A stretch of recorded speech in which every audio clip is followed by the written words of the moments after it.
Hello mga idol, magandang hapon mga idol. So, gagawa tayo ng bitag mga idol. So, yan yung ginagawa namin. Na-sit up na yung pinaka dadaanan ng tikling.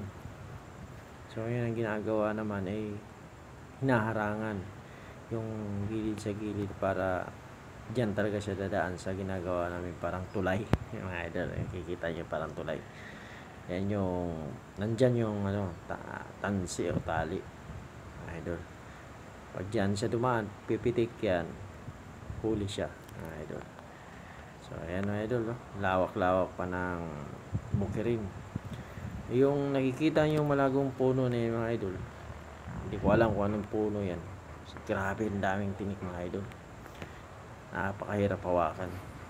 Grabe yung tinik, akalain mo karayo mga idol. So ayan, no, malapit na matapos. Sit up na yung mga ibang pangharang sa gilid. So ayan yung mga idol, lahat yan harangan mo para dyan talaga siya i-intact na. So ayan na yung mga idol, no? Magandang hapon sa atin lahat. Ayan, nandito kami sa Bukirin. Sakaling tatry naghahanap ng mga tikling kung saan sila. Ayan, mga idol. So huwag kalimutang mag-subscribe sa channel ko idol, no? Like and share. Support lang tayo sa bawat isa. Thank you.